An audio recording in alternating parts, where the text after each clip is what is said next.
Ok les gars, nous sommes entrés en live. Éteignez-vous. Quelqu'un veut tout allumer. Non. Les gars, vous allez les bien. Ok. Si vous avez des envies, cliquez directement sur le son et tout. On attend un instant.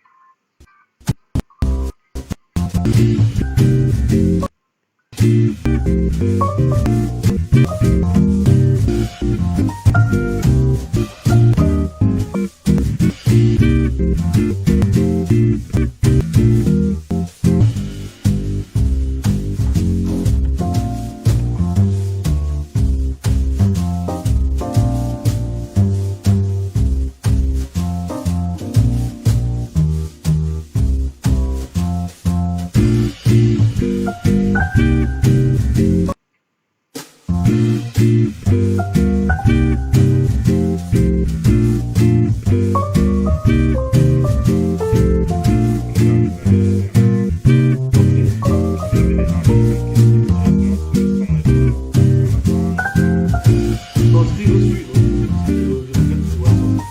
regarde sur WhatsApp.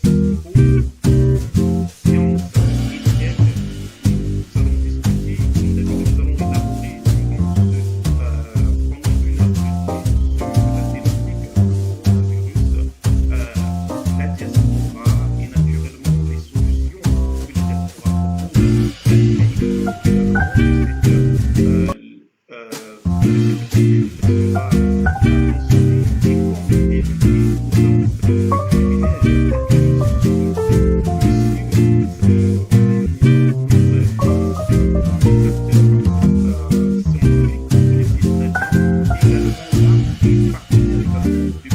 bureau, celui-là qui est là et qui a l'habitude d'aider comme l'histoire, comme les invités, nous avons Yves Bianca, opérateur économique et directeur général du KTC Center. Madame, Monsieur, sans plus attendre, nous allons nous référons aux invités. Alors, Monsieur Stéphane Kengao, bonsoir et bienvenue. Voilà. Je vois que tu as tellement duré en Allemagne que tu prononces déjà mon nom comme les Allemands. Mon nom c'est un nom bâti dans les hauts plateaux. Donc c'est Les hauts Stéphane plateaux. Kemoué. Donc c'est Voilà, Stéphane juste à Kemoué. témoin. Ok. Voilà, juste à titre Désolé, de Stéphane rappel. Kemoy. Voilà. Alors, comme deuxième invité, je l'ai déjà mentionné, c'est Monsieur Steve, Steve Biampa. Alors, Monsieur Biampa, bonsoir et bienvenue sur le plateau de Billy Prod en partenariat avec la VKEI. Oui, bonsoir Billy Prod, Oui, bonsoir à bonsoir tous les Billy, téléspectateurs qui nous écoutent. Le nom c'est Steve Biapan, c'est un nom baganté, mais je crois qu'on va s'en sortir. Bonsoir à tout le monde. Bonsoir. Alors, on nous signale que on a un double son. je vais essayer de remédier à ce problème.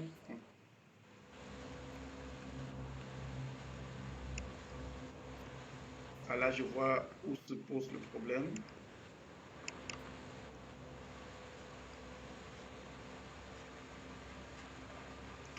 C'est peu que la musique du générique soit encore en train de passer. Oui, exactement, c'est ça que je vais...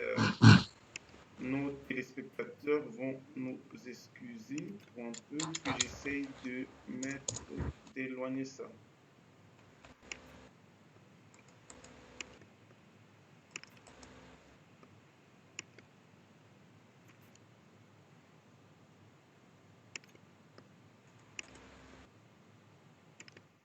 Ok, je crois que c'est fait.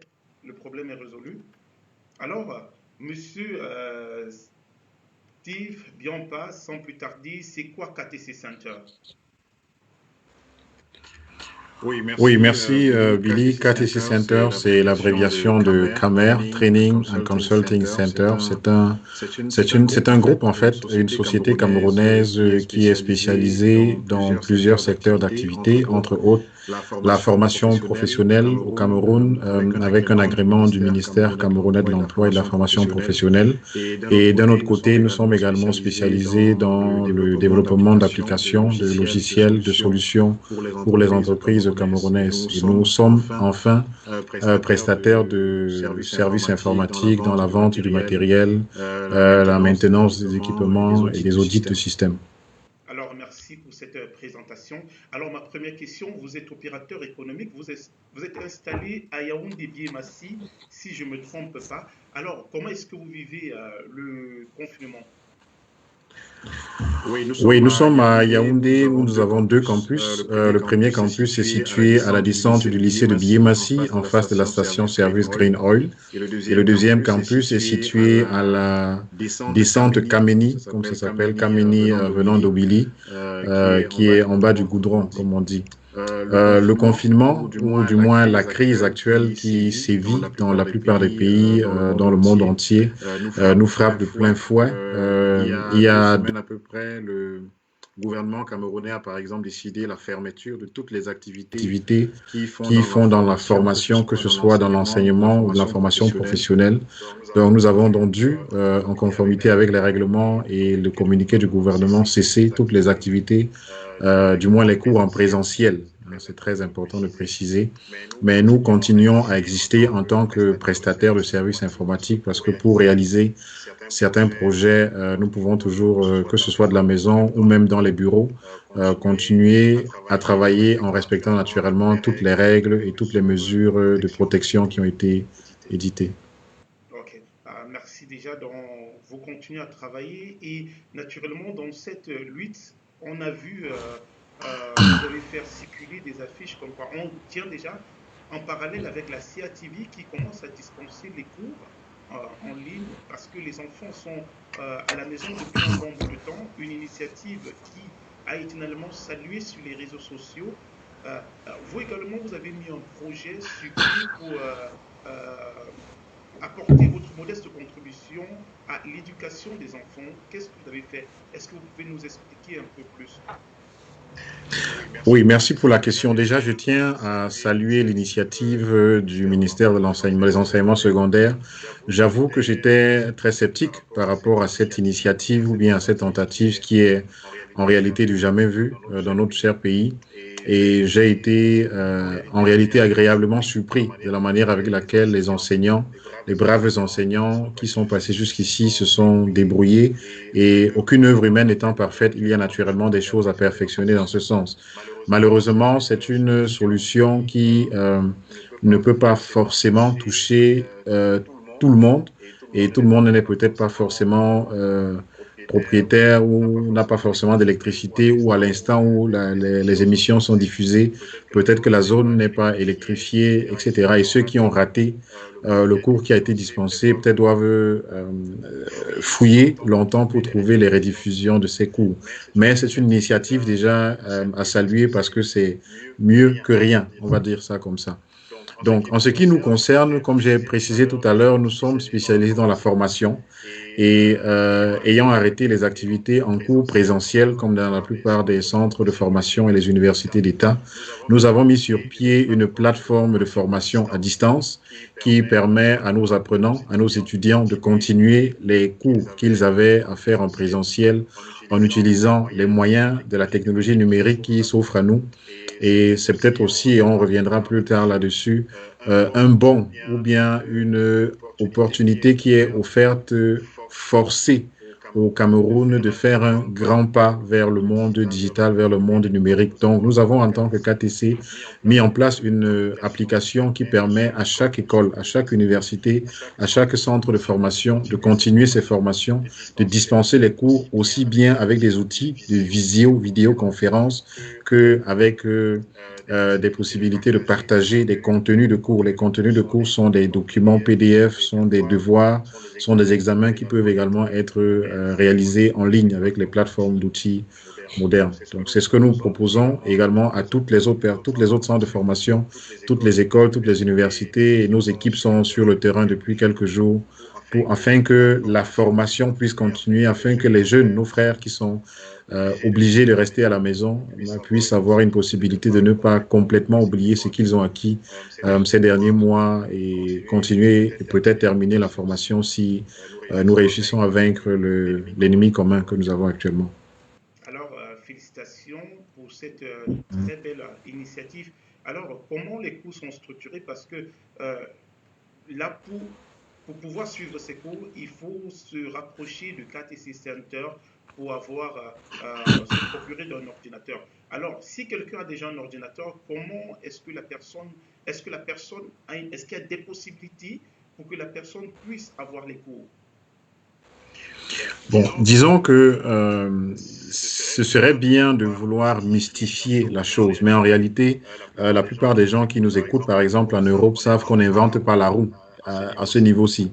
Mes études et la plupart d'entre nous, au niveau de l'Association des ingénieurs camerounais ou bien des autres universités en Europe, nous avons eu à faire notre cursus universitaire avec cette plateforme de cours en ligne, cette plateforme de gestion de contenu scolaire ou universitaire.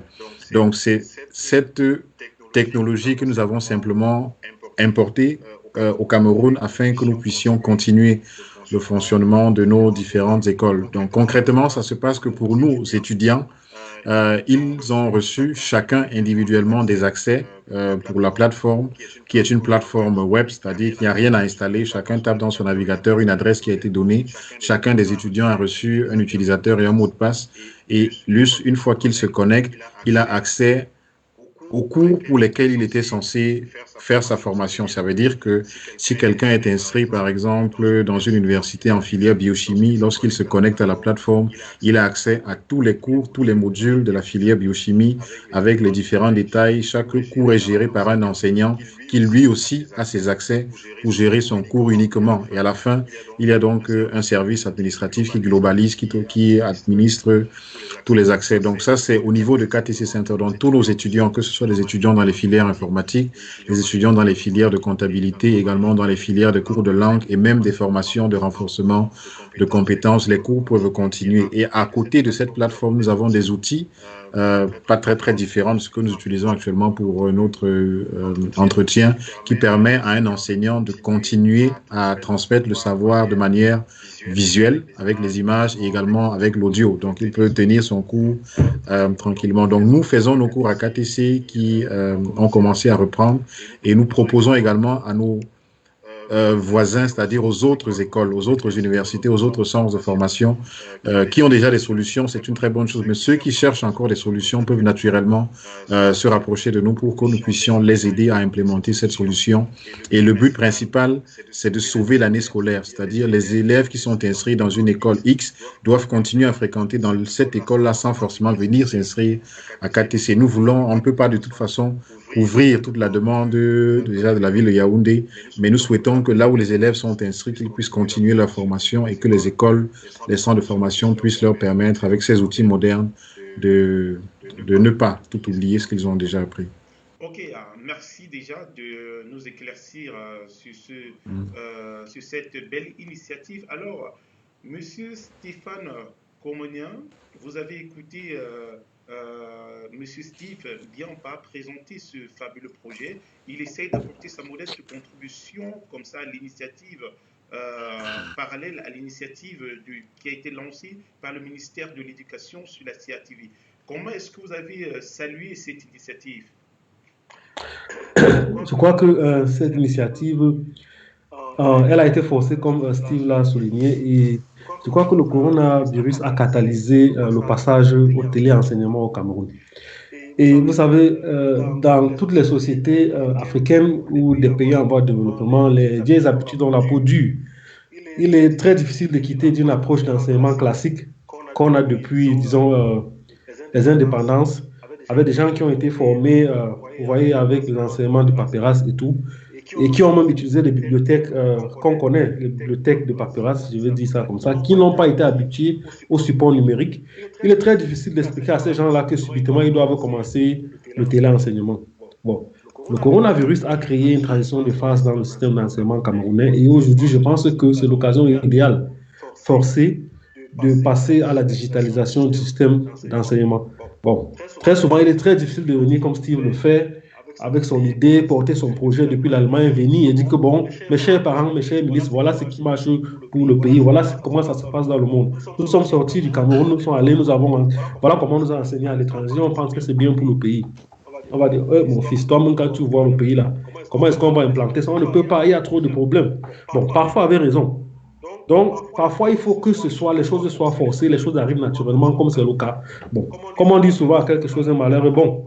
Avec la situation qui se présente actuellement, on voit donc les vertus et on voit aussi que même ceux qui n'étaient pas préparés à faire cette transition-là, notamment les enseignants, je pense par exemple l'exemple d'une maman que je vois à la CATV chaque matin. Moi, je suis abonné, je suis déjà élève de CM2 parce que je la vois très bien faire le téléenseignement où elle a tellement de métaphores, elle crée des environnements, des scénarios, elle parle aux étudiants qui sont, aux élèves qui sont à la maison, junior, ne dérange pas ton voisin, montrez-moi votre ardoise, tu vois. Elle se met dans cette bulle numérique-là pour enseigner, pour dire que la transition peut très bien se faire. Les compétences, ce n'est pas ce qui manque au Cameroun, c'est juste la volonté. Bon, et la volonté politique, cette fois-ci, a été imposée par le coronavirus. Voilà ce que je voulais dire. Donc, Steve, vraiment, je suis très content que, par la force des événements, je crois que l'opinion va te donner raison. Toi et tes semblables qui ont opté pour ce genre d'enseignement, qui, à mon avis, est très salutaire. Alors, merci également. Je tiens une fois de plus ici à apporter mes nombreuses félicitations au ministre de l'Éducation nationale et à cette brave dame-là qui se donne jour et nuit pour éduquer nos enfants. Alors, la prochaine thématique, diasporavirus. On a lu dans les médias, dans les journaux, où la diaspora a été vachement lynchée ou encore présentée comme bouc émissaire et vecteur principal de la propagation du coronavirus au Cameroun. Alors, monsieur monsieur Steve Biampa, vous résidez en Allemagne, vous avez vu les titres des différents journaux qui ont propagé de telles nouvelles. Comment est-ce que vous avez accueilli ça? Oui, merci encore, Billy. Disons que j'ai eu la possibilité de passer quelques mois, plusieurs mois au Cameroun, c'est-à-dire lorsque la crise débutait en Chine. J'étais au Cameroun jusqu'à il y a encore 2 semaines et demie. Donc, le début de cette maladie, j'étais déjà au Cameroun. Et lorsque je quittais le Cameroun, il y avait, je pense, 2 cas. Oui, 2 cas, un Français et un Français à Yaoundé notamment, au Yaoundé, qui était malade. Du moins, je crois qu'il résidait dans le quartier Bastos. Je suis un peu embêté lorsque j'ai vu la semaine dernière dans plusieurs journaux camerounais qui ont titré, je cite, « Le Cameroun a été contaminé par sa diaspora ». C'est un peu dommage parce que nous qui sommes dans la diaspora, de se sentir à ce point stigmatisés, c'est peut-être compréhensible qu'on puisse estimer que le Cameroun a été contaminé par sa diaspora, mais je voudrais nous rappeler que aucun pays, du moins presque aucun pays au monde n'est épargné par cette vilaine maladie, du moins par ce vilain virus. Et d'une manière ou d'une autre, nous devrions nous préparer en fait à faire face. Déjà, les étroites collaborations, que ce soit économiques ou politiques, que les pays africains tissent désormais avec la Chine, font nécessairement appel à ces inévitables échanges. Et la plupart d'opérateurs camerounais et non de la diaspora, qui font les va-et-vient avec la Chine. Donc, si ça ne venait pas de la diaspora européenne, ce serait venu des commerçants camerounais qui font les va-et-vient en Chine. Donc, pour moi, je trouve que c'est un procès un peu injuste d'accuser la diaspora d'avoir transmis le virus au Cameroun.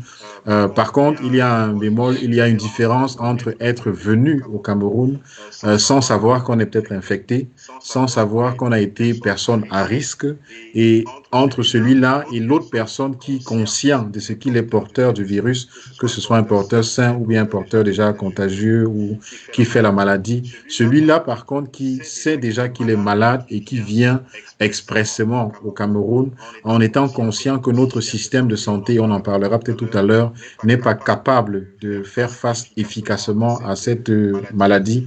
Je pense que c'est deux types de diaspora qui sont revenus au Cameroun et on ne peut pas mettre toutes ces personnes dans le même panier, dans le même bateau. Il y a naturellement, de la même manière que nous voulons ou on veut stigmatiser la diaspora aujourd'hui, nous savons très bien le pouvoir que la diaspora a, tout ce que la diaspora fait pour le Cameroun. Et comme j'ai dit, si ça ne venait pas de la diaspora européenne ou américaine, ce serait venu, si ce n'est pas des Camerounais qui vont en Chine, mais également ce qu'on oublie, c'est qu'il y a également des touristes, il y a des commerçants, il y a des personnes européennes, chinoises qui font les déplacements. Et comme je disais tout à l'heure, au mois de février, le premier patient camerounais, le premier patient à Yaoundé, disait-on, était un Français. Peut-être Français d'origine camerounaise, mais tout compte fait, c'était un Français. Donc, ce n'est pas forcément la diaspora qui a amené le virus au Cameroun, même si par la suite, ça a été accentué. Stéphane Kengmao, vous avez écouté l'intervention de M. Diampa. Alors, moi, on a vu dans les réseaux sociaux, c'est vrai, on avait annoncé 1 ou 2 cas au Cameroun, mais elle s'est amplifiée lorsque une vague de Camerounais se sont rendus, une vague de Camerounais résidant en France, en Allemagne, en Europe, se sont rendus au Cameroun et ont propagé davantage. Est-ce que ce n'est pas avec raison que les différents médias ont tiré sur la diaspora camerounaise? Non, je crois que les responsabilités sont partagées, tu vois, et à degrés égaux. Qu'est-ce que je veux dire? En fait, il y a toujours des délinquants primaires parmi la diaspora. Quand on est de la diaspora, ça ne veut pas dire qu'on est bien éduqué. C'est vrai, il y a toujours quelques brebis galeuses qui vont arriver, les jours récalcitrants, arriver chez eux, ou bien qui ont des parents bien assis au Cameroun, qui vont venir les extirper des centres de mise en quarantaine et tout et tout. Mais n'oublions pas aussi le rôle de l'autorité qui n'a pas, à mon avis, pris les mesures draconiennes qu'il fallait. Parce que je le dis toujours à chaque fois qu'on fait des émissions, moi j'ai des amis qui sont quittés de l'Italie, dans des centres, dans des foyers vraiment actifs de l'épidémie, et qui sont arrivés au Cameroun, qui sont allés même se faire dépister et on ne les a pas dépistés. Bon, heureusement, ceux que moi je connais étaient négatifs, si vous me permettez l'expression. Donc, je crois que les responsabilités sont partagées et je pense même que la plus grande responsabilité vient des locaux. Pourquoi? Parce que le plus compliqué dans une épidémie, c'est le passage au stade communautaire tel qu'on est maintenant. Bon, quand on est encore peu nombreux, 2, 3 cas, comme Steve disait au début, 40, 30, bon, on peut encore contrôler les choses. Mais lorsqu'on a une population, bon, voilà, il ne faut plus sortir, il faut respecter la quarantaine, il ne faut plus aller dans les foyers de concentration et tout et tout. Bon, tu sais que le benguiste peut te contaminer. Qu'est-ce que tu peux faire à côté du benguiste? C'est la question qu'il faut poser aux locaux. Vous voyez? Bon, moi, je connais des gens à qui je parle tout le jour, on dit que bon, vos affaires là, c'est pour vous. Jusqu'aujourd'hui, il y a des gens qui pensent, qui sont dans le délit. Donc, je pense que quand on te dit, voilà, monsieur, si tu ne te brosses pas les dents le matin, tu vas avoir une carie d'ici quelques mois. Bon, tu ne le fais pas. Après, tu as la carie dentaire et tu te plains de quoi? Bon, moi, je pense que les responsabilités sont à plusieurs niveaux, les locaux, les autorités et quelques petits délinquants, sans oublier aussi les leaders d'opinion, si je peux leur donner cette gratitude-là, communément appelés animateurs locaux, il y a beaucoup qui passent le temps sur les réseaux sociaux à dire que, bon, je ne sais pas s'ils ont des frustrations particulières, à dire que voilà, ou bien ils ont demandé des visas plusieurs fois dans leur vie, ils n'ont jamais eu. Ils ont une petite audience peut-être sur Facebook ou bien dans certaines radios locales. Et je ne sais pas, pour alimenter la radio, n'oubliez pas, Billy, tu fais dans le média. Le média doit vivre en fonction de l'information. Il faut vendre une information au public. Et ce qui passe actuellement, c'est que, bon, voilà, le benguiste a fait ceci. Tu vois, ça fait vendre les journaux, ça donne de l'audience sur Facebook. Tu vois, ça calme aussi les frustrations de certains et ça démystifie le mythe du benguiste. Tu vois, le benguiste n'est pas toujours là qui vient avec l'argent qu'on doit respecter, qui est propre et tout. Bon, ce sont les petits trucs sociologiques là qu'il ne faut pas aussi oublier. Donc, je pense qu'on ne peut pas, on peut pas donner, on peut pas, comment dire, on peut pas fixer la responsabilité sur une entité précise. Je crois que c'est un bouillon de responsabilité dans lequel il est très difficile d'élever la, la contribution de tout un chacun. Bon, voilà, on n'a qu'à faire avec, on est au stade communautaire et il faut qu'on responsabilise plus les locaux puisque c'est eux qui sont les vrais vecteurs. Vous voyez, les germes sont les gens de la diaspora, mais c'est eux les vecteurs de l'épidémie. Il faut aussi le savoir. Alors, merci. Monsieur Steve Biampa, je reviens vers vous. Opérateur économique, comme vous l'êtes, aujourd'hui, vous faites face à cette grande pandémie. Est-ce que vous avez des proches ou des gens qui sont contaminés dans votre entourage? Disons que ce n'est pas un mérite ou une grâce de n'avoir personne de contaminé parce que ça ne choisit pas. Pour l'instant, je n'ai personnellement aucune personne en Allemagne et au Cameroun qui soit infectée ou du moins qui se sente suspect d'être malade, comme je dirais peut-être par la grâce de Dieu. Et je souhaite que cela reste ainsi, mais ce n'est pas quelque chose qui soit forcément garanti, surtout pour ceux qui sont au Cameroun quand on connaît nos traditions et nos manières de vivre. Alors, merci. Alors, depuis un bon bout de temps, on communique largement sur le coronavirus. Est-ce que vous croyez que cette pandémie va aussi faire mal qu'en Italie, au Cameroun? Et si oui, comment est-ce qu'on devrait peut-être couper cette chaîne? Bon, Je suis avec Monsieur Steve Biampa. D'accord.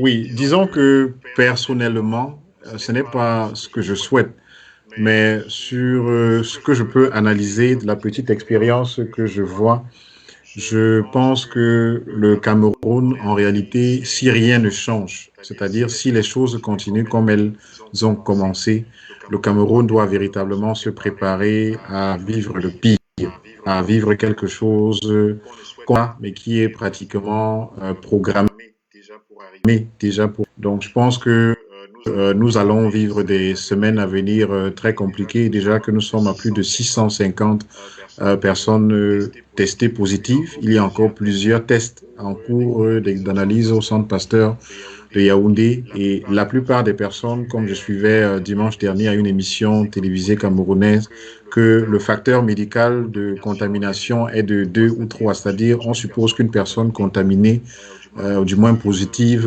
aura contaminé au moins 2 ou 3 autres personnes. Donc, si on fait le ratio de ces 650 personnes actuellement déjà testées positives, multiplié par personne fois 3, multiplié par 650, je pense que c'est un chiffre ou c'est un résultat qu'on n'a même pas envie de calculer. Et également, nos cultures, comme Stéphane le disait tout à l'heure, lorsque quelqu'un arrive d'Europe, c'est pas que c'est eux seuls qui sont porteurs de la maladie. Déjà, ceux qui sont au Cameroun, il suffit qu'un Je pense que dans un taxi, par exemple, les pièces de monnaie qu'on s'échange, les billets d'argent qu'on s'échange, lorsque toutes ces choses-là sont déjà contaminées, nous apprenons que la durée de vie d'un virus, par exemple, sur un papier, etc., est d'une journée, 2 journées, 3 journées. Et un seul billet au Cameroun, dans une journée, va en général dans plusieurs poches, dans plusieurs mains. Donc, on peut s'imaginer déjà combien de personnes sont actuellement inconscientes du fait qu'elles soient déjà dans cette phase d'incubation qui peut aller jusqu'à 14 à 20 jours. Et combien parmi ces personnes ne se feront pas tester? Combien parmi ces personnes, comme Stéphane le disait tout à l'heure, ne croient pas à cette maladie? Il y a, comme il précisait, encore des animateurs des réseaux sociaux qui estiment que tous ces chiffres qu'on donne, c'est parce que le Cameroun souhaiterait bénéficier de l'aide financière de l'OMS et grossirait les chiffres et qu'il n'y aurait peut-être pas forcément de malades au Cameroun. Donc, ce sont autant de choses qui vont contribuer à l'aveuglement, à l'endormir, je ne sais pas comment dire ça, au fait que beaucoup s'endorment dans cette crise qui est en réalité quelque chose de très sérieux et que beaucoup de personnes ne maîtrisent même pas. Même les médecins, les experts sont encore un peu dubitatifs par rapport au traitement, à tout ce qu'il faut faire et comment est-ce qu'il faut faire face à la maladie. Et par rapport à ta question de tout à l'heure, s'il faut craindre que le Cameroun connaisse le sort de l'Italie, je pense que c'est le professeur Jean Baïbek qui disait dimanche dernier sur un plateau de télévision que des pays comme l'Italie, qui sont des pays modernes, des pays européens qui aujourd'hui font face à des statistiques de 1000 morts par jour, où on s'imagine en comparaison, un pays comme le Cameroun, où il y a, d'après ce qui a été dit par le président de l'Ordre des médecins, le docteur Sanjon, où il y aurait 40 respirateurs au Cameroun. On peut donc s'imaginer ce que ça va produire lorsque nous serons vraiment dans une phase compliquée de la maladie. Et je pense que le Cameroun pourrait vivre au moins la situation de l'Italie si les choses continuent comme elles sont. Donc, nécessairement, il faudrait immédiatement, du moins on est déjà en retard d'après les experts médicaux qui passent sur les plateaux au Cameroun. Nous avons déjà à peu près 2 semaines de retard en temps de réaction par rapport à la maladie. Et il y a donc des actions qui sont urgentes à mettre en place pour que nous puissions malheureusement pas éradiquer la maladie, mais freiner les dégâts que cette maladie va obligatoirement causer au Cameroun. Ok, merci, mais je tiens déjà à rappeler nos téléspectateurs que hier sur la CIATV, on a vu que le gouvernement avait entrepris un marché avec l'Israël pour la fabrication des masques qui devaient desservir toute la sous-région et également des stades annexes qui sont déjà pris, où on est en train de préparer des lits pour faire face à cette pandémie. Alors, Stéphane Kenmoé, il y a un problème de chiffres. On parle de 650. Ça, ce sont des personnes testées. Est-ce qu'on ne peut pas estimer déjà le double? Parce que quand le ministre de la Santé parle de 650, ce sont des chiffres sur papier. Ça se fait également comme ça en Europe. Mais il y a des gens qui sont porteurs de maladies et qui ne sont pas encore passés au test. Est-ce que vous croyez que ces chiffres ne sont pas plus élevés? Bon, Billy, ce que je peux dire, c'est que le ministre, c'est un humain, il est réaliste. En fait, il donne les chiffres qu'il voit, tu vois, issus des tests. Mais ce que je peux dire, c'est quoi? C'est que chaque épidémie ou bien chaque pandémie obéit à une loi mathématique. Bon, nous avons fait tous les sciences ici, au lycée, ou bien à l'université. C'est quoi une loi scientifique? Une loi scientifique, c'est l'expression d'un comportement constant observé au cours, je ne sais pas, d'un phénomène ou bien d'un événement ou bien dans la nature. Bon, et la loi scientifique qui caractérise cette pandémie de corona, c'est la croissance exponentielle des cas de contamination. Donc, ce qui est sûr, c'est que dans un pays comme le Cameroun, où les mesures de restriction ne sont pas imposées, où la protection des citoyens n'est pas pratiquée, je pense que la loi exponentielle est le bienvenu. Je crois que la loi exponentielle s'exprime sans qu'on ne le sache. Moi, je pense que la prévision ou l'estimation des cas obéit à une croissance exponentielle mathématique qu'on peut calculer. Je crois que j'ai vu un professeur de mathématiques camerounais de quelle université, je ne me rappelle plus, qui a modélisé l'évolution de la croissance des cas de contamination et qui a même prédit le nombre qu'on aura dans 2 ou 3 semaines si on reste à ce niveau. Billy, ce n'est pas qu'on ne doit pas compter sur ce qu'on voit ou bien tu connais la récalcitrance de nos frères. Si tu dis à quelqu'un, va te faire consulter à l'hôpital, il ne va pas partir. Il va dire sans rien. Même quand tu appelles à l'hôpital, mes amis qui sont quittés d'Italie, ils ont dit, s'il vous plaît, le 15-10, on sort de l'Italie, on veut se faire tester pour rien. C'est quand on leur a dit au téléphone, c'est est-ce que vous sentez que vous avez les symptômes? Bon, quand on répond déjà comme ça, tu imagines qu'il y a beaucoup de personnes dans la nature qui sont même en période d'incubation ou bien qui sont des porteurs sains qui ne sont même pas au courant. Moi, je crois à la science et là, une loi scientifique est démontrable. Une loi, ce n'est pas une théorie. Une théorie, c'est une tentative d'explication, alors qu'une loi, c'est quelque chose qui est vérifiable et observable. La loi scientifique, ça s'est exprimé dans toutes les sociétés. Sociétés chinoises, françaises, italiennes. Aujourd'hui, c'est la société américaine qui nous montre que vraiment, le modèle de simulation, le modèle mathématique de simulation de cette pandémie-là, c'est cette croissance exponentielle, avec quelques facteurs d'amortissement. Le Cameroun, je crois que c'est la société la mieux indiquée pour que cette loi-là s'étale dans toute son splendeur, avec la beauté mathématique qu'on la connaît au lycée. Tu vois, dans d'autres sociétés, on essaie un peu d'amortir, tu vois, tantôt c'est un peu exponentiel, après ça devient linéaire. Mais au Cameroun, je crois que c'est une très belle exponentielle telle qu'on la liste.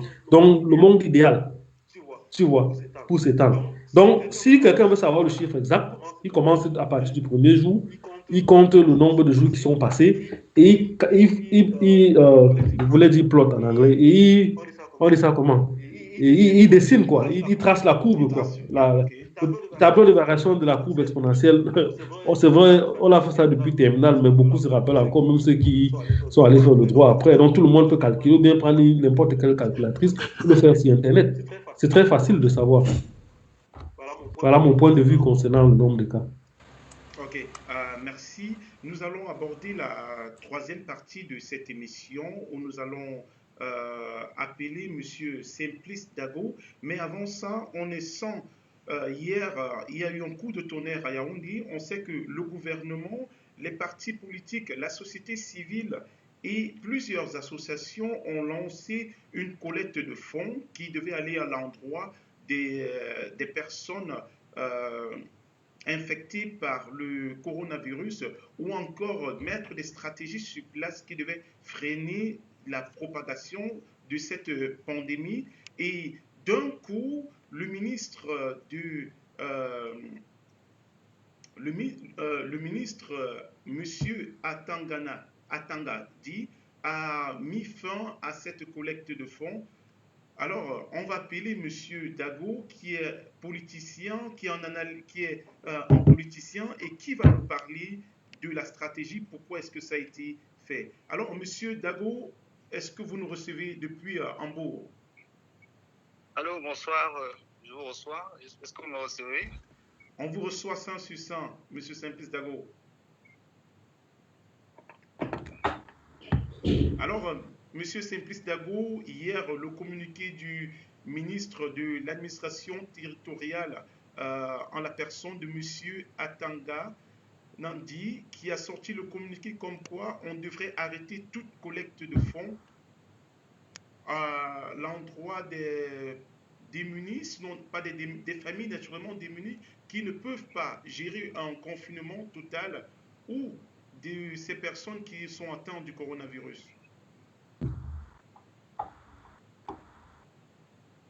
Ben, je voudrais d'abord faire une petite remarque. Je ne suis pas un expert politique, donc je donne un avis tout à fait personnel.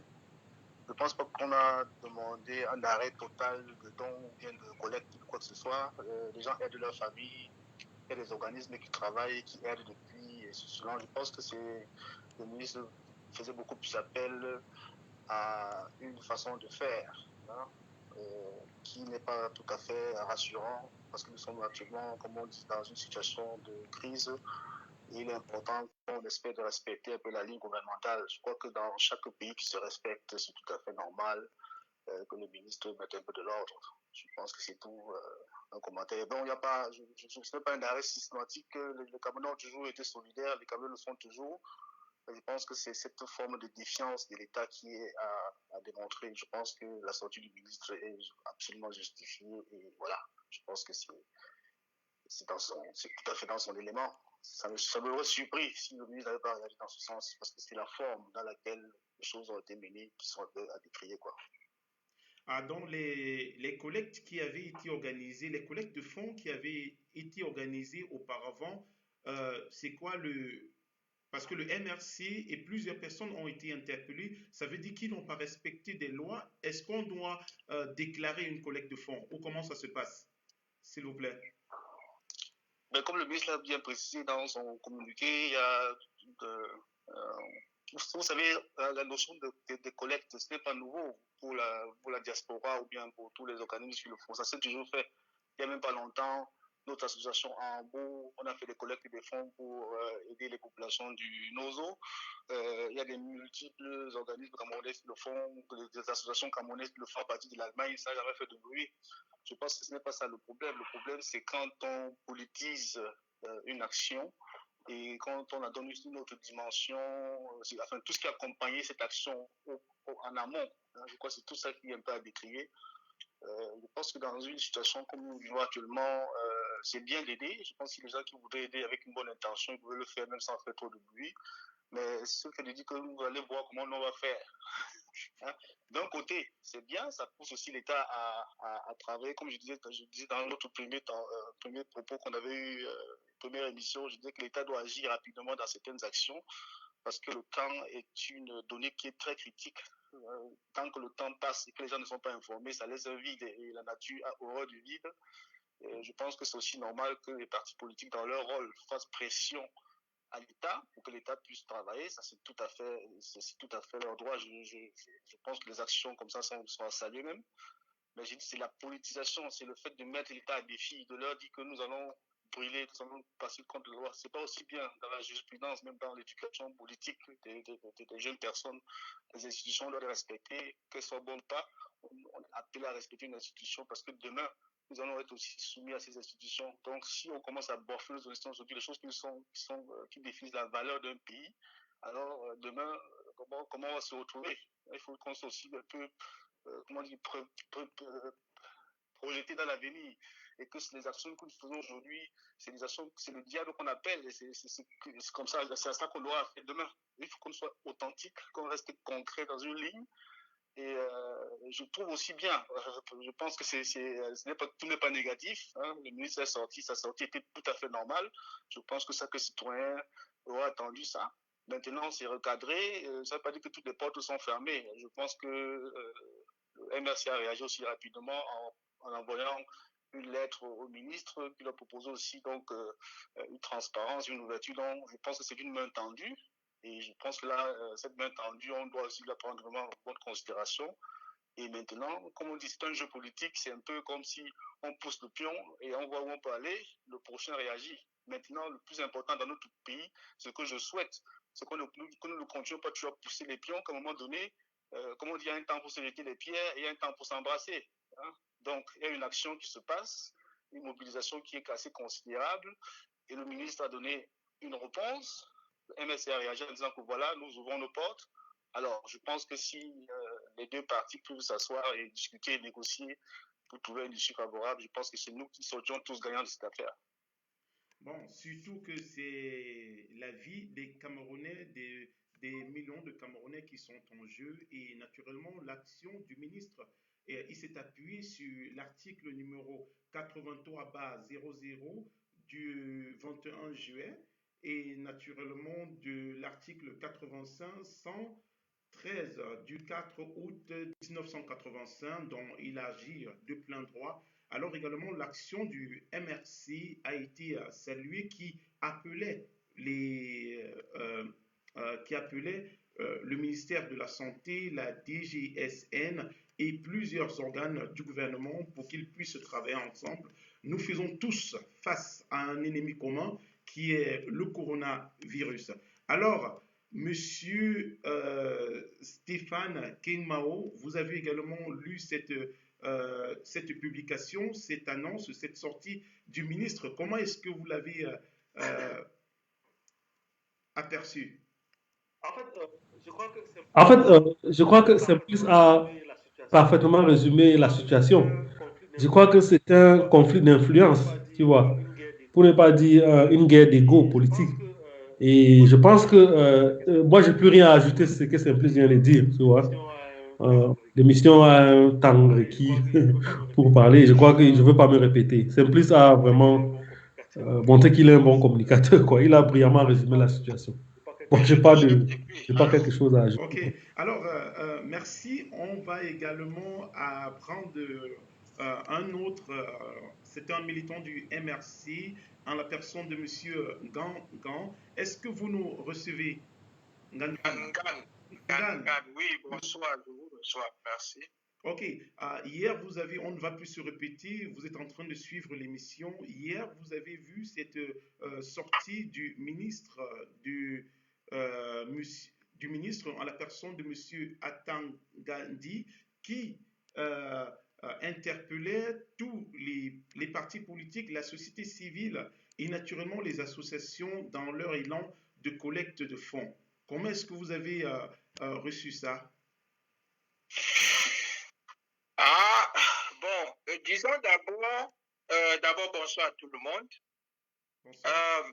La première des choses que je peux dire est que nous n'avons pas été totalement surpris, il faut le dire, parce que dans son allocution le 3-4 2020, dans ce test que M. Kanto a envoyé à tout le monde pour lancer exactement cet appel à la solidarité à tout le monde, il était mentionné dedans qu'on peut vivre ce genre de situation. M. Kanto l'a précisé qu'on pourrait vivre ce genre de situation, que le gouvernement, par une certaine alchimie, ils sont restés longtemps quand étaient les Camerounais, trouve nécessaire, je le dis en mots simples, trouve nécessaire de nous bloquer.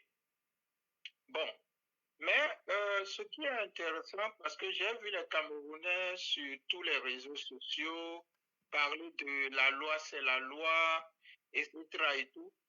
Je ne suis pas un expert de la loi, mais j'ai un problème avec la loi sur laquelle se base M. Atangandi pour prétendre à ce que nous devions arrêter notre élan et notre action de solidarité pour les Camerounais. Je vais commencer par dire que le 17 mars, si j'ai bonne mémoire, le 17 mars 2020, le Premier ministre, dont le gouvernement par la personne du Premier ministre, nous faisait part de sa stratégie pour nous sauver, entre guillemets, ou bien de sa stratégie pour lutter contre ce virus et cette pandémie qui nous menace. Et il a fait part aux Camerounais, il les a appelés à la discipline, la solidarité et le sens de responsabilité. Je répète bien, discipline, solidarité, sens de responsabilité. Alors, je prends les deux derniers mots où il parle de solidarité et sens de responsabilité.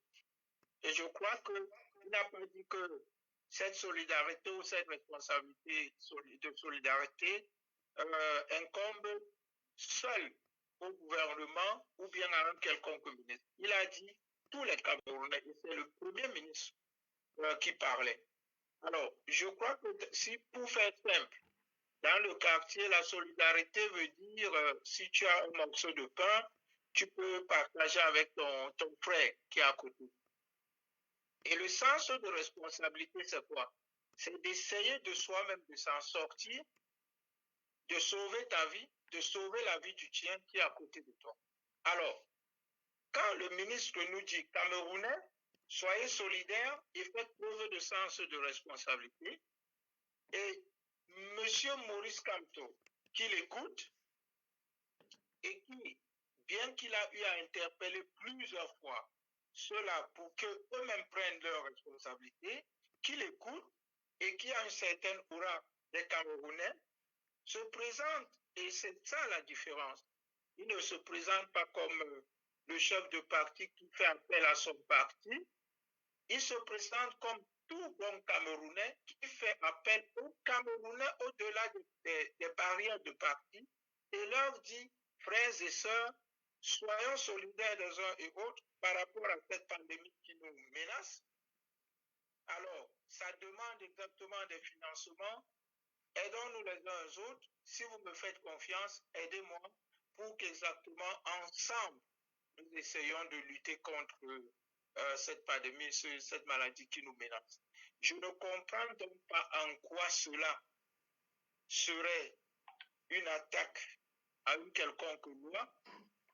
Je ne comprends pas en quoi cela serait un problème pour les Camerounais, puisque quand le comité de gestion a fini par être créé par le premier président, Peda Ikoka, la première réaction était je me mets au travail et il a dit la première des choses est que nous essayerons d'utiliser cet argent pour faire des masques et en plus des masques, des solutions hydroalcooliques et tout ça localement. C'est pour redistribuer aux Camerounais. Et donc, je ne comprends pas vraiment là où est le problème. Et puis, en deuxième acte, M. Penda Ikoka a fait appel à des acteurs de la société civile, a fait appel à des acteurs de ce gouvernement pour qu'ensemble, nous rendions possible ces actes qu'il veut poser. Alors, quelqu'un peut me dire vraiment où est le problème ici? En fait, je vous relance parce que je serais prêt même à discuter un peu les dispositions de la loi, sur qui il se base, mais de façon générale, actuellement, où nous avons ce problème. Quelqu'un peut me dire là où il y a un problème vraiment avec ce que Maurice Kamto essaie de faire là, donc je n'ai vraiment pas, autant qu'on l'attendait, pour d'autres raisons claires de ce gouvernement, mais dans comment il a voulu expliquer, je me pose vraiment des questions s'ils ont assez bien réfléchi avant de vouloir nous tacler. Alors, merci, Monsieur Gangon, pour cette intervention. Madame, Monsieur, avant d'aborder la dernière partie de ce programme, nous allons d'abord faire une petite page publicitaire. KTC Center, adaptation des solutions numériques pour assurer la formation à distance. KTC Center, votre partenaire de référence en développement des solutions numériques dans la main aux universités publiques et privées, aux instituts et écoles d'enseignement secondaire et aux centres de formation professionnelle. Choisir le e-learning, c'est opter pour une nouvelle approche pédagogique dans le confinement pour barrer la route au Covid-19. Nous implémentons notre solution en 3 jours. Nos ingénieurs restent à votre disposition pour un suivi permanent. KTC Center est situé à la descente du lycée de Biemassi, face station Green Oil. N'attendons plus, sauvons l'année académique et investissons pour l'avenir. KTC Center opte pour l'implémentation des solutions numériques pour assurer la formation à distance. KTC Center, votre partenaire de référence en développement des solutions numériques dans la main aux universités publiques et privées, aux instituts et écoles d'enseignement secondaire et aux centres de formation professionnelle. Choisir le e-learning, c'est opter pour une nouvelle approche pédagogique dans le confinement pour barrer la route au Covid-19. Nous implémentons notre solution en 3 jours. Nos ingénieurs restent à votre disposition pour un suivi permanent. KTC Center est situé à la descente du lycée de Biemassi, face station Green Oil. N'attendons plus, sauvons l'année académique et investissons pour l'avenir. KTC Center opte pour l'implémentation des solutions numériques pour assurer la formation à distance. KTC Center, votre partenaire de référence en développement des solutions numériques dans la main aux universités publiques et privées, aux instituts et écoles d'enseignement secondaire et aux centres de formation professionnelle. Choisir le e-learning, c'est opter pour une nouvelle approche pédagogique dans le confinement pour barrer la route au Covid-19. Nous implémentons notre solution en 3 jours. Nos ingénieurs restent à votre disposition pour un suivi permanent. KTC Center est situé à la descente du lycée de Biemassi, face station Green Oil. N'attendons plus, sauvons l'année académique et investissons pour l'avenir. KTC Center opte pour l'implémentation des... Alors, Madame, Monsieur, de retour, nous allons aborder cette dernière partie de notre émission. Alors, Monsieur Stéphane Keimao, avant de clôturer cette émission, la dernière partie, qu'est-ce que la diaspora, quel est l'apport concret de la diaspora dans cette pandémie? Qu'est-ce que la diaspora devrait apporter davantage à côté des soutiens, sinon des fonds, des collectes de fonds qui ont été faits jusqu'à présent, est-ce que c'est la solution, cette collecte de fonds-là? Si à chaque fois qu'on a une pandémie, si à chaque fois qu'on a un problème, les Camerounais sont appelés à collecter des fonds, est-ce que vous croyez que c'est la solution, c'est la ligne à suivre? Non, très rapidement, je ne voudrais pas trop m'attarder parce que je vois que Steve a des propositions plus concrètes. Mais ce que je veux dire par rapport, c'est qu'il faut que l'image de la diaspora change un peu. Parce que la diaspora ne doit pas toujours être vue au Cameroun comme un arbre, c'est-à-dire un arbre qui produit de l'argent, quoi. Tu vois, à chaque fois qu'il y a quelque chose, il faut qu'on tontine. Tu vois, on vit dans une culture selon laquelle on ne prévoit rien. Il n'y a pas de banque d'investissement, ainsi de suite. Tu vois, je crois qu'on doit apprendre à investir sur le long terme, avoir un peu plus de prospection dans ce qu'on fait. C'est-à-dire, la diaspora ne doit pas toujours être là, celui qui peut. Tu vois, on a toujours cette image, là, même quand quelqu'un est malade, dès qu'on appelle en Europe, on sait que le problème sera résolu. C'est un peu ce qui se passe actuellement avec la crise. Tu vois, c'est bien beau de lever les fonds, c'est sensationnel et tout, mais c'est pas comme ça que ça doit se passer. Tu vois, il doit y avoir un fonds de prévision et la diaspora elle-même doit imposer cette image-là, quoi. On doit apprendre aux gens, c'est-à-dire à semer. Parce qu'actuellement, c'est que bon, c'est une diaspora, la diaspora, c'est un arbre magique qui du jour au lendemain peut produire un fruit. Tu vois, il faut qu'on apprenne à faire comprendre aux gens que non, voilà, c'est sur le long terme, tu vois, il faut prévoir et tout. Bon, voilà ce que je pouvais dire par rapport à la diaspora, parce que ce n'est pas toujours tout le temps que la diaspora va réagir de cette façon. Il y aura des moments où ça ne sera pas le cas. Aujourd'hui, qu'on le veuille ou pas, il y a des gens qui sont, tu vois, autour d'un leader qui a su rassembler les hommes, même s'il est de l'opposition, tu vois, qui a su conquérir les opinions et la sympathie des gens. Tu vois, et c'est pour ça que vous voyez tout cet engouement derrière ces levées de fonds. Bon, imaginez que M. Maurice Kamto, comme certains l'appellent le gourou des sectes, parce que bon, les gourous des sectes, c'est des gens qui sont capables de faire cotiser des milliards en 2-3 minutes, comme on voit dans les églises.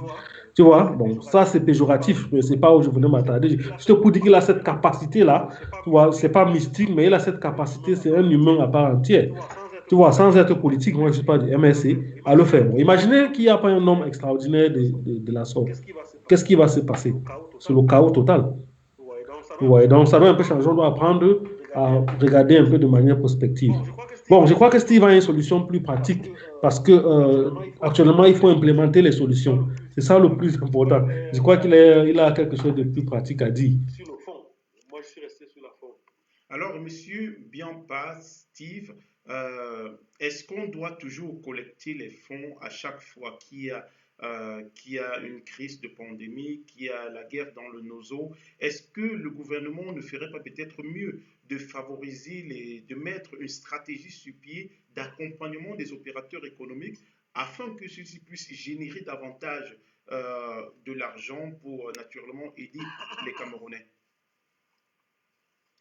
Oui, merci Billy pour la question qui n'est pas exactement la même que tu as posée à Stéphane.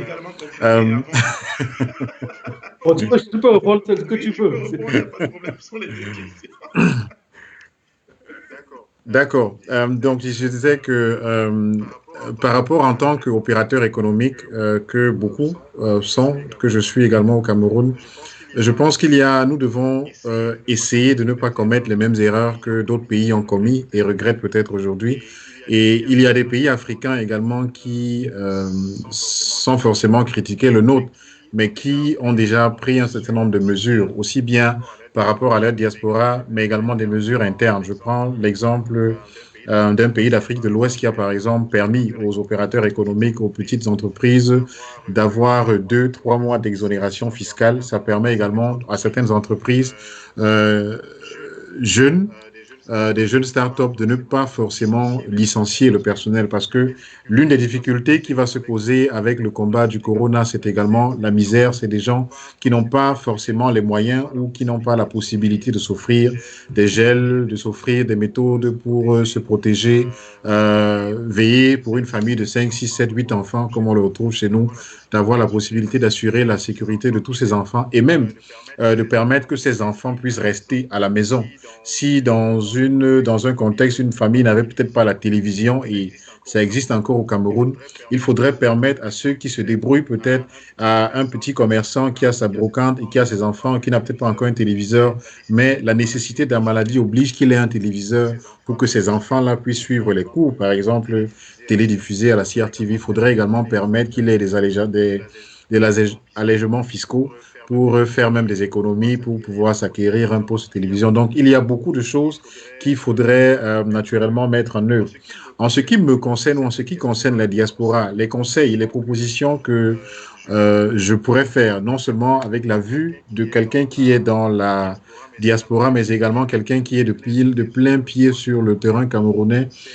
Et ça a été implémenté, par exemple, dans un pays pas très loin du nôtre, le Kenya, où on a complètement le président Uhuru Kenyatta a, par exemple, presque à 95% opté pour la mise en parenthèse du paiement en espèces, c'est-à-dire la manipulation de cash. Et on a sponsorisé ou encouragé le développement d'applications qui permettent le paiement en paiement mobile. Donc, on a des opérateurs, on a des ingénieurs dans la diaspora et même au niveau de l'association des ingénieurs camerounais d'Allemagne que nous représentons également ici ce soir. Il y a des solutions, des compatriotes qui ont développé des applications qui permettent, même dans le taxi, aujourd'hui, on peut payer les frais de taxi avec des applications mobiles. Donc, c'est des opérations, c'est des entreprises, c'est des initiatives qu'il faudrait désormais encourager parce que, comme Stéphane a dit tout à l'heure, le corona nous a obligés et nous oblige également à adapter notre manière de penser, notre manière de faire. Donc, j'ai précisé tout à l'heure l'adoption en masse du paiement mobile. Une autre nécessité dans laquelle la diaspora peut naturellement contribuer en termes de ressources, en termes d'idées, c'est d'aider le gouvernement ou d'aider les ministères concernés dans l'opération d'approfondissement du taux de pénétration de l'Internet. Ça fait que s'il y a beaucoup de gens qui ont accès à Internet au Cameroun en multipliant les antennes relais, etc., ça fait qu'on a aussi, dans le cadre du combat du coronavirus, beaucoup de personnes qui n'auraient pas forcément besoin de se déplacer parce qu'ils peuvent suivre les cours à la maison.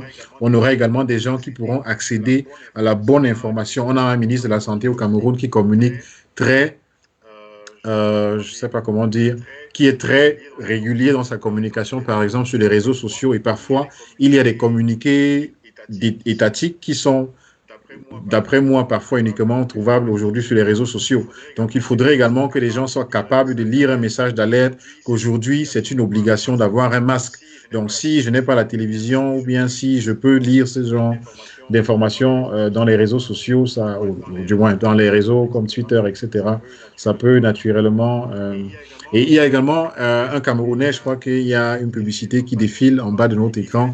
Il y a des entreprises de la diaspora qui se sont spécialisées dans le traitement, dans l'étude des analyses biomédicales. On a par exemple Easy Biotech qui passe en bas, qui peuvent aider les instituts camerounais de diagnostic à effectuer des tests plus rapidement, que ce soit pour le coronavirus ou même à l'avenir pour d'autres actions qui pourraient ou d'autres malheurs qui pourraient anticiper. Donc, en ce qui me concerne maintenant, les propositions que moi j'ai ou que je fais ou les apports de KTC en tant que structure de la diaspora et également une structure patriotique au Cameroun, nous avons deux volets. Le premier volet, c'est dans le secteur de la formation où nous avons deux offres. Concrètement, le gouvernement a décrété que toutes les écoles soient fermées, les écoles primaires, secondaires, universitaires, etc. En accord avec certains de nos partenaires en Allemagne, nous avons un stock important d'ordinateurs qui ont été livrés au Cameroun et nous avons monté sur pied un projet qui s'appelle KTC Home Service. Il consiste à proposer au domicile, aux maisons camerounaises des ordinateurs forts. C'est des ordinateurs complets, installés, complètement sécurisés, que nous avons préparés, testés, qui disposent déjà de la totalité des cours vidéo en écrit, c'est-à-dire des supports numériques à l'intérieur de ces machines qui sont manipulées par une interface que nous avons développée à KTC qui permettent à un enfant, par exemple, du CM2 ou du 6e de naviguer directement dans une plateforme qui lui montre ses cours vidéo d'histoire, ses cours vidéo de grammaire, ses cours de mathématiques, les cours d'anglais, les cours de français et même des cours en langue locale. Je pense qu'il y a le Bassa, le Bamileke, le Gomala, il y a, je crois, 5 ou 6 langues camerounaises qui ont été mises dans cet ordinateur. Nous avons également intégré des encyclopédies actuelles en 2 langues.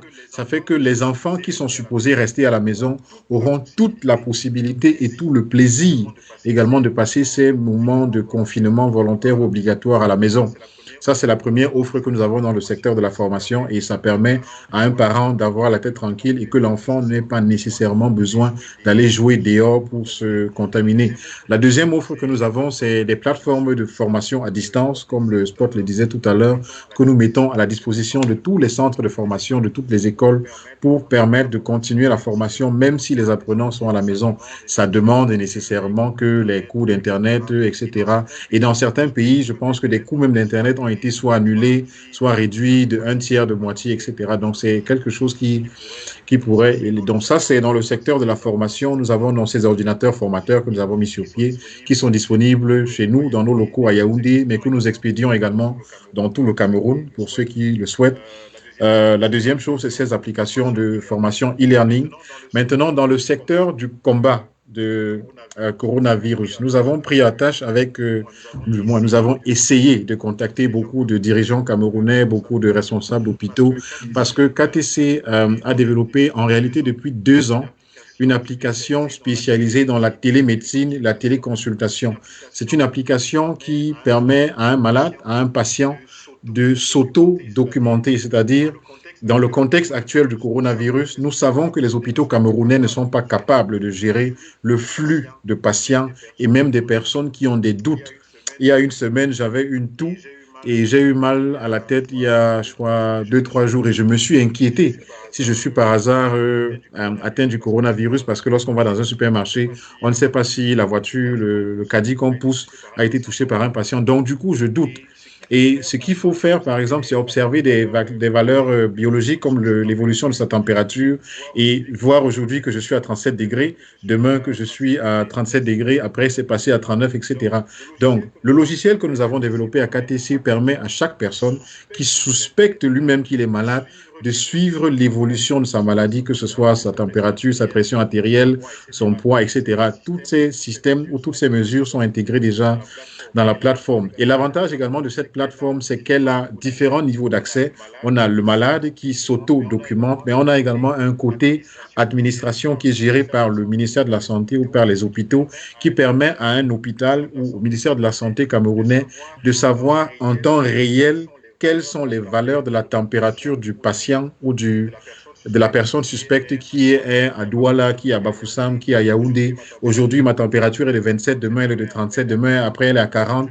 Lorsque je mets ma température 40 dans le système, immédiatement, en temps réel, l'opérateur qui est assis devant son ordinateur au niveau du ministère de la Santé ou bien au niveau de la cellule de crise voit cette information et peut immédiatement entrer en contact avec moi. Et c'est une application qui est déjà opérationnelle parce qu'on y travaillait depuis 2 ans et avec l'avènement du coronavirus, on a dû l'adapter et la personnaliser pour qu'elle réponde aux normes du coronavirus. Et c'est également quelque chose que KTC donc propose à la fois au gouvernement camerounais, mais nous avons également pris des contacts avec d'autres pays comme le Mali. J'ai contacté également des autorités au Sénégal pour proposer ces systèmes aux différents gouvernements africains parce que, comme je le disais tout à l'heure, il n'y a pas la possibilité de faire venir des personnes dans les hôpitaux. Et il y a un médecin qui disait le week-end dernier dans une chaîne de télévision que lorsqu'on a des premiers symptômes, n'allez surtout pas à l'hôpital. C'est ce qu'il disait parce qu'on a de fortes chances même de plutôt se faire contaminer là-bas. Mais on peut appeler son médecin, lui décrire ce qui se passe et il peut nous donner la conduite à suivre.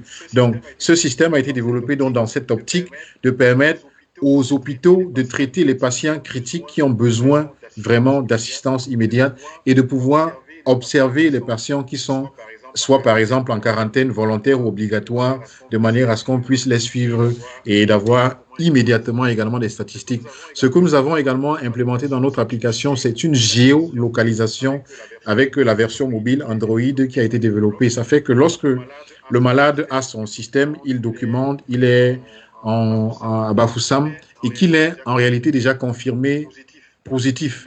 L'administrateur du ministère ou bien de l'hôpital peut géolocaliser ce patient si naturellement le patient a consenti à ce qu'on le géolocalise.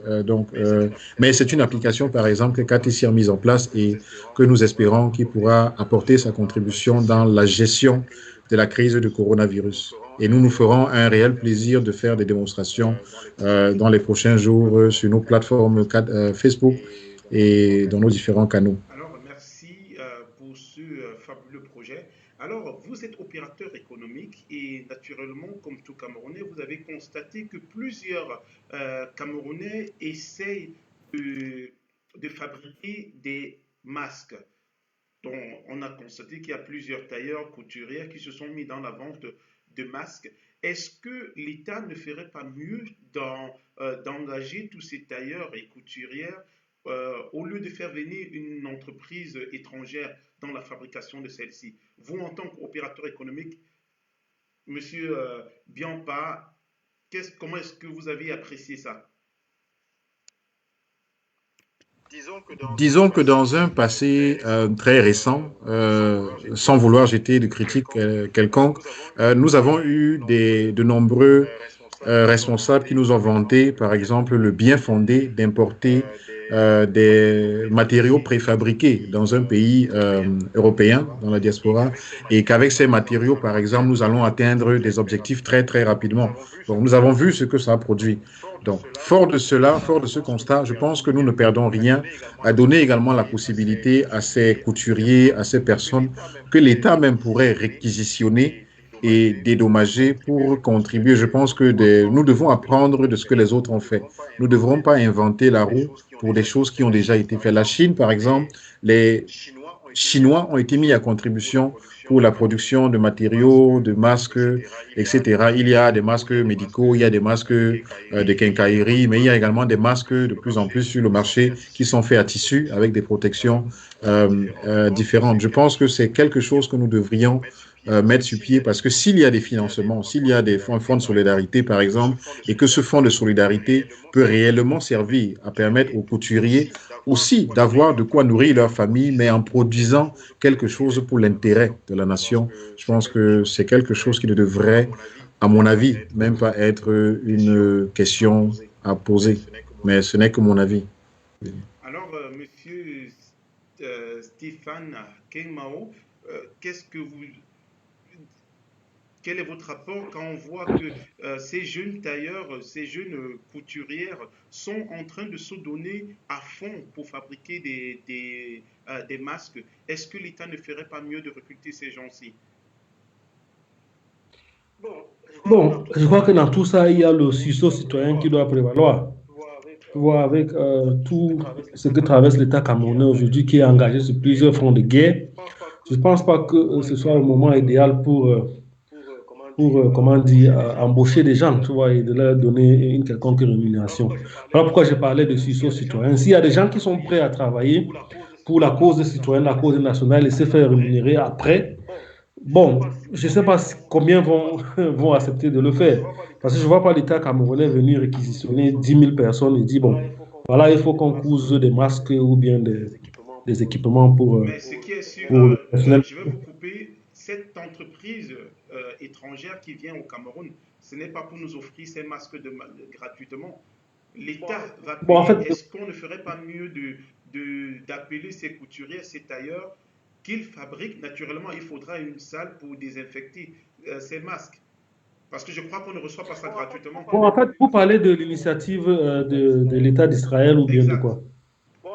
Bon, en fait, ce qu'il faut dire, c'est que c'est en partenariat avec l'École supérieure polytechnique. Je crois qu'il y a 1 ou 2 ans, pardon, on installait le premier imprimeur 3D à Polytechnique. Et je crois que c'est avec cette imprimante 3D qui vont produire des masques. Bon, ça c'est bien, il n'y a pas de problème. Vous savez, on est habitué à quémander la charité. Je ne pense pas que l'État camerounais aura quelque chose à rembourser dans le futur. Je pense que c'est un don, c'est une contribution peut-être d'Israël dans la lutte. Mais ce qui est à déplorer, c'est que le monde de l'entrepreneuriat au Cameroun, je crois que c'est un bal de bluffeurs. Il y a beaucoup de marketing d'intelligence. Et qu'est-ce que j'entends par marketing d'intelligence? Il y a beaucoup de petits qui sont là à Douala qui fabriquent des respirateurs. Il y a un qui devait être avec nous sur le plateau samedi qui n'est pas venu. D'autres qui fabriquent des masques dans leurs petits ateliers à Douala, Yaoundé, Bafoussam, un peu partout au nord du Cameroun. Bon, mais quand le moment vient pour dire que bon, voilà ce qu'on peut faire au Cameroun, on nous présente toujours des gens, les mêmes gens qui reviennent tout le temps, Et c'est pour ça que je parle de marketing intellectuel, comme s'ils sont les seuls à pouvoir faire des choses localement. Je crois que cette situation aussi, c'est l'occasion de promouvoir, même si ce n'est que sur le plan institutionnel. Si le ministère, par exemple, le Miredi, vient dire à ses enfants qui se débrouillent partout là que mes enfants, vous avez mon support institutionnel. Donc, ça veut dire que même si après la crise, là, pardon, travailler, nous, on va prendre, on va produire en grande quantité. Après la crise, on va voir comment on va vous gérer. Que ce soit en vous donnant de la visibilité auprès de nos partenaires. Vous allez toujours voir, il y a une seule personne qui vient de changer, pas de problème avec lui.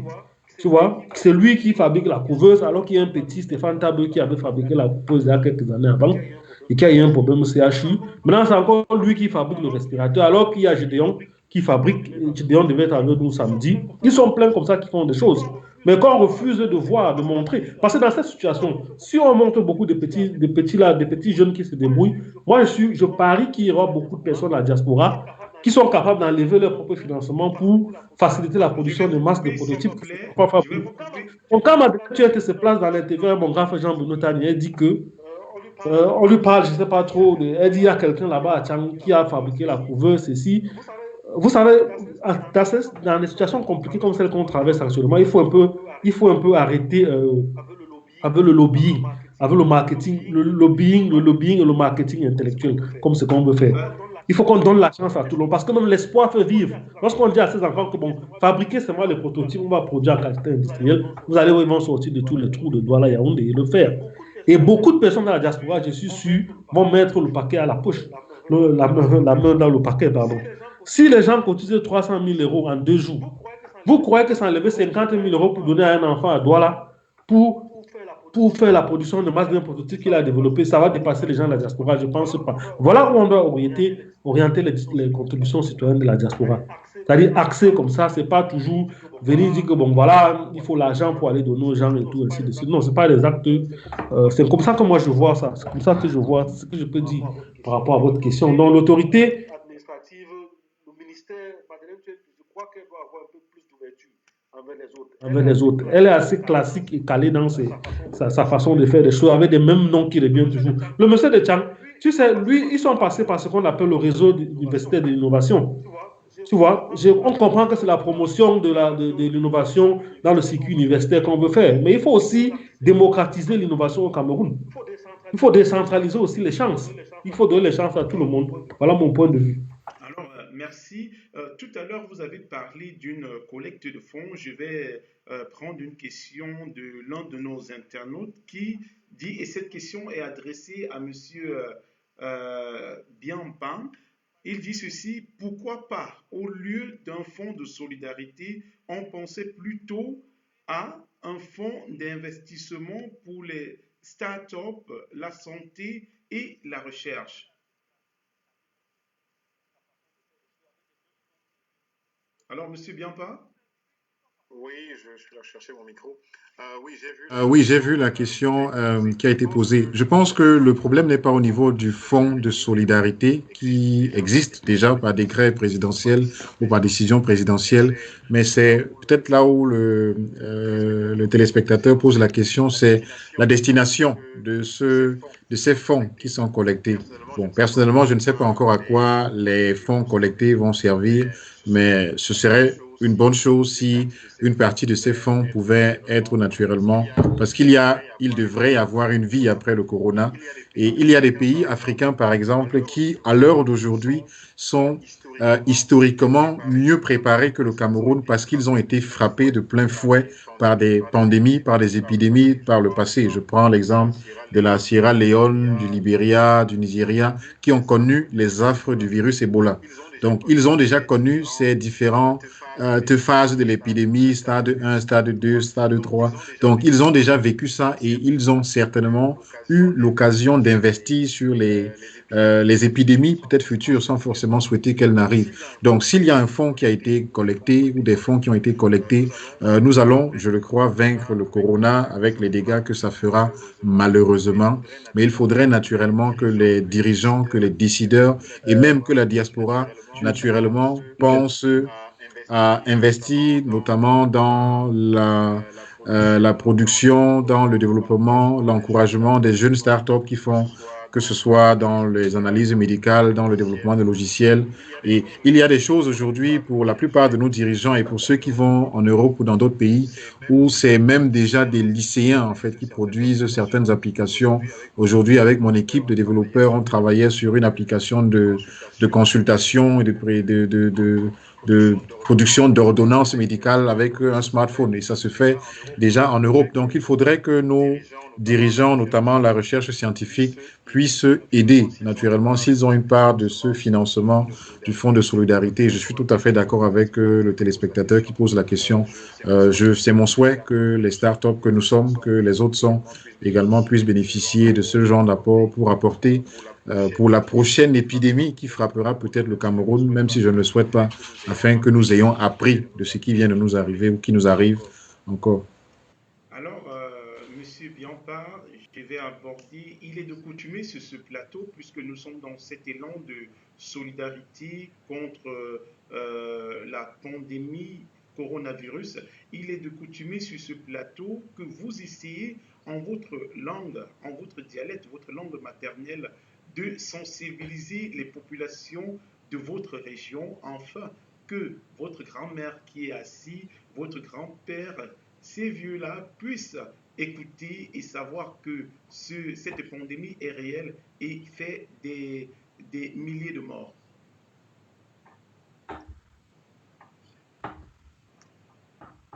Alors on vous écoute.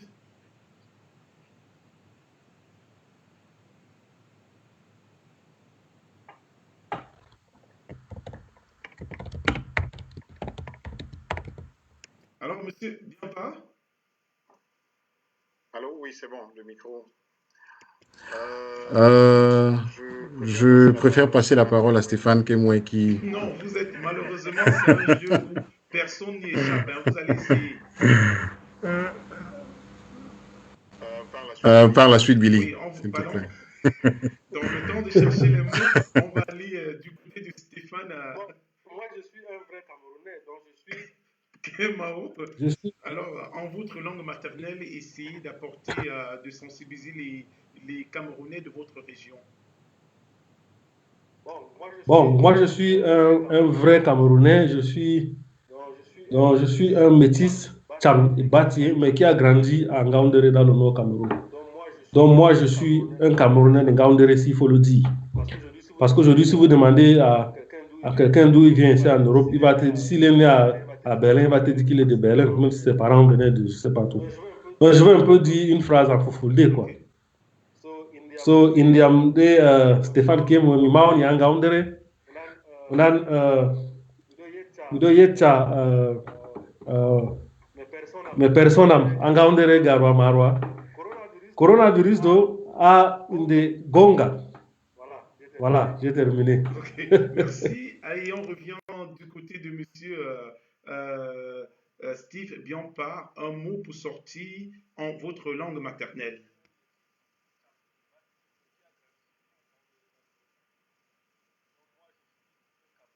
Monsieur Bianpar? Bon, mais Steve, mais Après, il faut l'épargner, il a le temps de se... Mais c'est que je ne sais même pas s'il est encore en ligne. Steve? Il est en ligne. il a allé. Bon, je crois qu'il n'est pas... Il n'est plus... J'ai l'impression qu'il n'est plus joignable.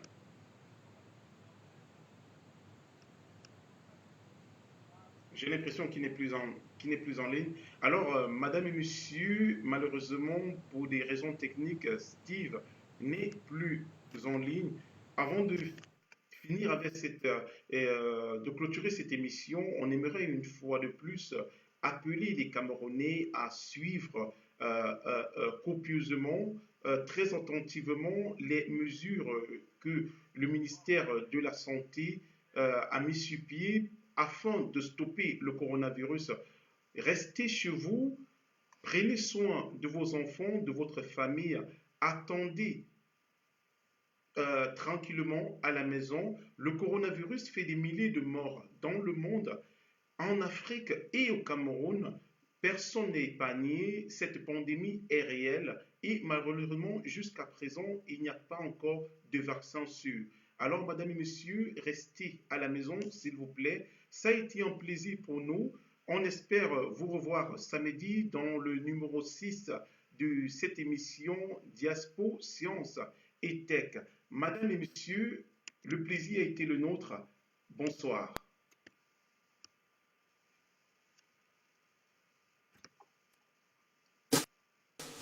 Thank you.